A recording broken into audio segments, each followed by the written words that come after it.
अच्छे बुरे की तुमको खबर दे के जाऊंगा, चेहरों को पढ़ने वाली नजर दे के जाऊंगा, और लोगों में इस जमाने का वो संग तराश हूं कि पत्थर को बोलने का हुनर दे के जाऊंगा। पुरजोर तालियों में इस्तेमाल कीजिए आज के साहिब जश्न आली जनाब हकीम रब्बानी। अस्सलामु अलैकुम व रहमतुल्लाहि व बरकातुहू। व अलैकुम अस्सलाम व रहमतुल्लाहि व बरकातुहू। महतरम मुकाम वाजिबुल एहतराम, इस कस्बे के अंदर मुझे शर्म आती है बात करते हुए, ये उलमा का गहवारा है।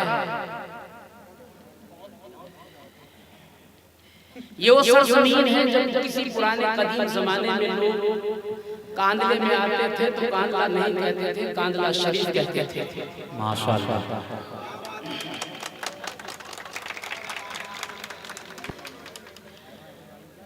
हजरत मौलाना मुज़फ्फर हुसैन साहब रहमतुल्लाह अलैह जैसी शख्सियत, शेख ज़करिया साहब रहमतुल्लाह अलैह जैसी शख्सियत, जिन्होंने हजारों किताबों को अपने कलम से लिखा, ऑल वर्ल्ड पूरे आलम में किताबों को लिखकर पहुंचाया।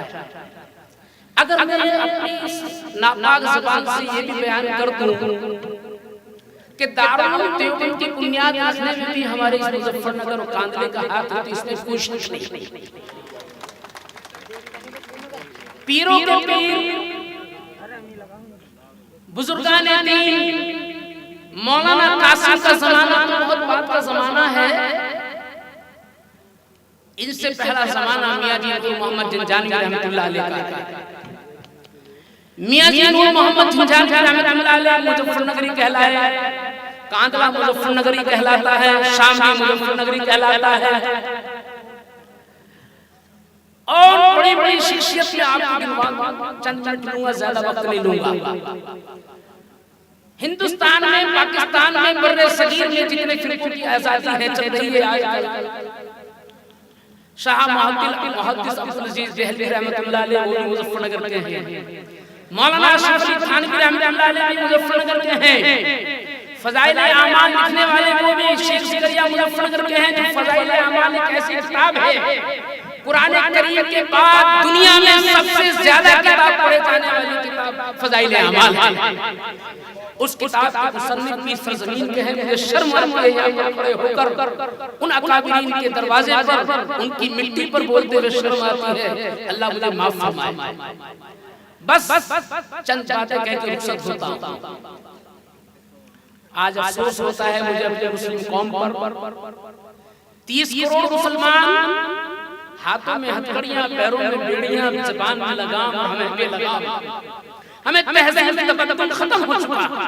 हमें इस बात की शर्म हया निकल चुकी कि हम किस मिट्टी पे बैठे हैं, किस मिट्टी के रहने वाले हैं। हमने अपने आप को तबाही बर्बादी करके कहां पहुंचाया है। मुजफ्फरनगर की जेल 2600 कैदियों की जेल है, 2800 कैदी हैं, जिसमें जो कौम हिंदुस्तान में अहले वतन 80% कौम हिंदुस्तान में हमारे हिंदू भाई रहते हैं, 20% में हम रहते हैं। जो कौम 80% में है वो जेलों में 20% है, और जो 20% कौम है वो जेलों में 80% है। क्या हम जमाने में इसीलिए आए थे कि जेलों को आबाद करेंगे? मैं माफी चाहता हूं, मैं गुजारिश चाहता हूं आप लोगों से कि आप अहले इल्म बन जाओ, अहले शऊर बन जाओ, अपने बच्चों को IAS PCS बनाने की तैयारी करो। कब तक हंसते रहोगे? कब तक रंगों के गाने सुनते रहोगे? कब तक कहकहा मचाते रहोगे? अरे एक IAS एक PCS पूरे जिले को चलाता है। जिंदाबाद जिंदाबाद। मैं चाहता हूं हमारे अकाबिरीन ने भीख मांगकर मदारिस हमको दिए, हजारों लाखों मदारिस हमारे उलमा ने हमको दिए, जिन उलमा की बरकत से आज हम चेहरों पे दाढ़ी, सर पे टोपी रखे हुए हैं। लेकिन मेरा तीसरा नजरिया ये भी है, मैं आप लोगों से सबसे ये अपील करता हूं कि आप मौलवी मत बनिए। मैं इसकी मुखालफत नहीं करता कि आप मौलवी बने ना बने, मैं ये कहता हूं कि आप दानिशमंद बनिए। आप सर सैयद साहब ने हमको यूनिवर्सिटी दी, डॉक्टर जाकिर हुसैन साहब ने यूनिवर्सिटी दी। अरे आप भी आगे बढ़ो, आप यूनिवर्सिटी कायम करो। डकैती डालने के लिए हम लोग नहीं यहाँ पर आए, डकैत बनाने के लिए हम नहीं आए। हमारा नबी आलमी, हमारा कुरान आलमी, हमारा अल्लाह आलमी। तो मेरे दोस्तों बुजुर्गों, ये मैं ताली मत पीटो, ताली मत पीटो। हमारा नबी आलमी, हमारा कुरान आलमी, हमारा अल्लाह आलमी, हमारी नबी की सोच पड़ी, हमारे कुरान की सोच पड़ी, हमारे अल्लाह की सोच पड़ी, तो हमें भी अपनी सोच बड़ी बनानी पड़ेगी। कहो इंशाअल्लाह आज से चोरी डकैती राजनी की तरफ नहीं देखेंगे। हमारे असलाफ के पास अपनी माँ बहन बेटियों को छोड़कर अहले हनूद यहूदी नसारा छोड़कर जाते थे।